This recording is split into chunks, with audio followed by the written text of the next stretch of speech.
The first sign something was wrong came through a text message from my tenant in Denver. Landlord, why is there a realtor showing my apartment to potential buyers? You didn't mention selling. I stared at my phone from my hotel room in Chicago, where I was attending a real estate investment conference. I'm not selling anything. What realtor? Within minutes, my phone exploded with similar messages from tenants in Phoenix, Portland, and Austin. All reporting unexpected showings, all describing the same scenario. A well-dressed woman with business cards claiming she represented the property owner. I immediately called my property management company. Sarah, what's happening with my rental portfolio? Tenants are reporting unauthorized showings. That's impossible, Sarah replied, clearly confused. We haven't authorized any listings or showings. All your properties are performing exceptionally well with long-term tenants paying above market rates. But the evidence was mounting rapidly. My Phoenix tenant sent photos of the realtor's business card. Jennifer Morrison, Premier Properties, specializing in investment portfolio sales. Morrison.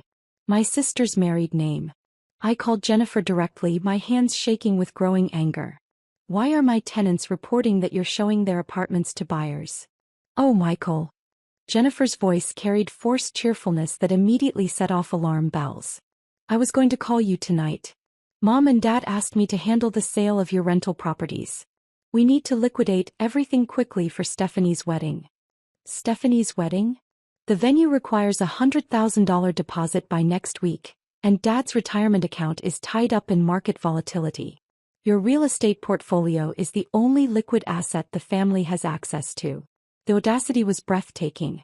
My liquid asset portfolio consisted of 8 carefully selected rental properties across 4 states, generating consistent passive income and appreciating steadily. I'd spent 3 years researching markets, analyzing cash flow projections, and building relationships with local management companies. Jennifer, you have zero authority to sell my properties. Family emergencies require family solutions, she replied with practiced authority that suggested this conversation had been rehearsed. Mom showed me the paperwork proving Dad co-signed your original mortgages. That creates shared ownership rights that allow us to make necessary financial decisions. The co-signing had happened 5 years ago when my credit was still building after college. Dad had indeed co-signed 3 mortgages to help me secure better interest rates. But I'd refinanced all of them within 2 years, removing his name from every loan and establishing sole ownership. Those mortgages were refinanced years ago. Mom has documentation proving ongoing financial partnerships. Look, Michael, I've already received serious offers on 4 properties. The Phoenix duplex has a cash buyer willing to close in 2 weeks. I hung up and immediately called my attorney. David, I need an emergency injunction. My family is attempting to sell my entire rental portfolio without authorization. On what basis? They claim my father's co-signature from 5 years ago gives them current ownership rights. David's silence was ominous. Michael, unauthorized property listings constitute real estate fraud. If they're actually marketing your properties without legal standing, this could become a federal case. Federal. Multiple states, multiple properties, fraudulent representation to potential buyers. The FBI investigates real estate schemes that cross state lines. While David prepared legal documentation, I spent the evening researching Jennifer's recent real estate activity. What I found was deeply disturbing. She'd been aggressively marketing family investment portfolios for 6 months, specializing in emergency liquidation sales for families facing financial crises. Her website showcased testimonials from grateful families who'd sold inherited properties quickly to fund weddings, medical bills, and business ventures. One testimonial specifically mentioned helping families navigate complex ownership structures when multiple parties have investment stakes. Jennifer wasn't just trying to sell my properties. She'd built an entire business model around pressuring families into questionable real estate transactions. Friday morning brought devastating news from David's investigation. Michael, your properties aren't just being shown. They're actively listed on the multiple listing service with forged documentation. Listed how? I never signed anything. Jennifer submitted listing agreements with forged signatures. She's claiming power of attorney based on your father's historical co-signature status. I pulled up the MLS website and searched for my addresses. There they were. All 8 properties listed at below-market prices with motivated seller descriptions emphasizing quick closing timelines and family financial emergencies.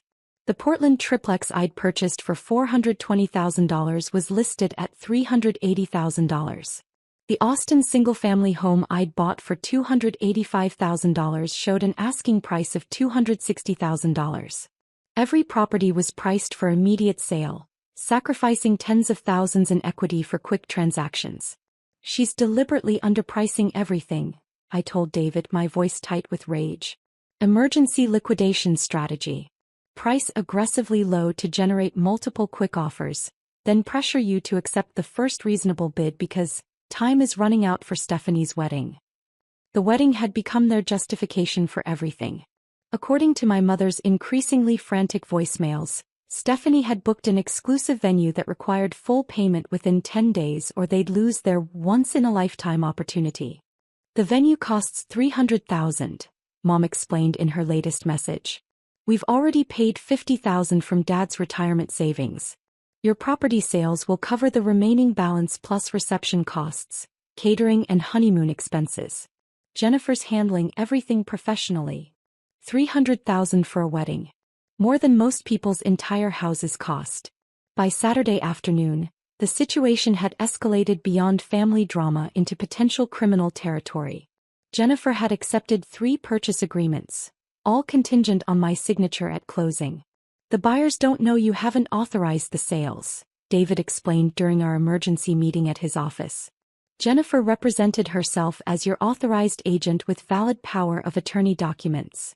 What happens when I don't show up to sign? Those buyers could sue for specific performance or damages. Jennifer's fraudulent representations could make you liable for their preparation costs, financing arrangements, inspection fees and legal expenses. We spent Sunday preparing a comprehensive response strategy.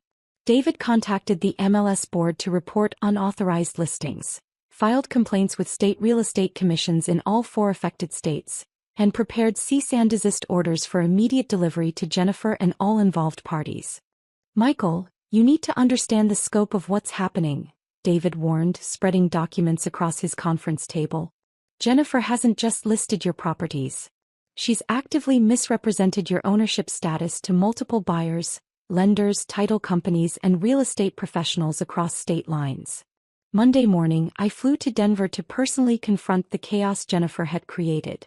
My first stop was the MLS regional office, where I met with Compliance Director Rebecca Walsh. Mr. Morrison, we've been investigating unusual listing activity from Jennifer Morrison's account, Rebecca said grimly. She's submitted 17 property listings in the past month claiming power of attorney from various family members. 17. Your 8 properties are part of a larger pattern. We've identified questionable listings involving properties allegedly owned by her uncle, her husband's brother, and 2 family friends. Jennifer hadn't just targeted me. She'd been systematically exploiting family relationships to generate fraudulent real estate commissions from multiple victims. Tuesday afternoon, Rebecca Walsh called with bombshell news that transformed Jennifer's scheme from family betrayal into federal crime. Michael, the FBI wants to interview you. Jennifer Morrison is under investigation for operating an interstate real estate fraud ring. The scope of Jennifer's operation was staggering. Federal investigators had uncovered fraudulent listings in 12 states, involving over 40 properties allegedly owned by family members who'd never authorized sales. She's been forging power of attorney documents for 18 months, Special Agent Martinez explained during our meeting. Your case helped us identify the pattern because you immediately challenged the unauthorized listings. Jennifer's business model was sophisticated. Identify family members with valuable real estate, create urgent financial scenarios requiring immediate property sales, forge necessary documentation, and split profits with collaborating family members who pressured the actual owners to cooperate. The wedding emergency was fabricated? Your sister Stephanie confirmed she never booked any expensive venue. The $300,000 wedding cost was entirely fictional, designed to justify liquidating your portfolio. The revelation hit like physical violence. Not only had Jennifer forged documents and fraudulently listed my properties, But my entire family had conspired to create a fake crisis to pressure me into accepting the unauthorized sales. Agent Martinez spread Jennifer's business records across the conference table. She's generated over $2 million in fraudulent commissions using this family pressure strategy. Your properties would have netted her approximately $80,000 in fees. What about the buyers who made offers? All legitimate purchasers who believed they were dealing with authorized property sales. Jennifer's fraud extends to misrepresenting ownership status to buyers, mortgage companies, and title insurance providers. The federal charges were extensive: wire fraud, mail fraud, interstate transportation of fraudulent documents, and conspiracy to commit real estate fraud. Each charge carried potential prison sentences of up to 20 years. Your family members who participated in the pressure campaign could face conspiracy charges, Agent Martinez warned. Anyone who knowingly participated in creating the fake emergency scenario to coerce property sales becomes part of the federal case. Mom's panicked voicemail from that evening confirmed what I already suspected. Michael, please call me immediately. FBI agents came to our house asking about property sales and family financial arrangements. Jennifer says this is all a misunderstanding. The misunderstanding was about to cost Jennifer her freedom and my family their credibility. Within 6 weeks, Jennifer's real estate license was permanently revoked in all states where she'd operated. The FBI investigation revealed fraudulent activity totaling $4.2 million across multiple victims, making it one of the largest family-based real estate fraud cases in regional history. Jennifer pled guilty to federal fraud charges and received a sentence of 4 years in federal prison plus restitution payments to affected families. The court ordered her to pay $127,000 in damages to the legitimate buyers who'd suffered financial losses due to her misrepresentations.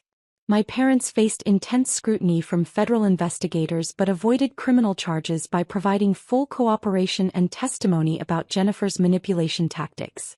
However, their willingness to participate in fraudulent pressure campaigns destroyed any remaining trust between us. We thought we were helping with a family emergency, Dad attempted to explain during our final conversation. Jennifer showed us documentation proving she had legal authority to handle the sales. You didn't verify anything. You simply wanted access to my assets. The wedding that had supposedly justified everything never happened. Stephanie, mortified by the federal investigation and family scandal, postponed her engagement indefinitely. I kept all my properties, working with legitimate real estate professionals to remove the fraudulent listings and repair relationships with affected tenants. The experience taught me that family loyalty requires actual verification, not blind trust.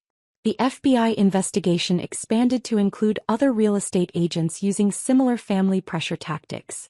Jennifer's case became a federal training example of how sophisticated fraud schemes exploit family relationships to circumvent legal protections.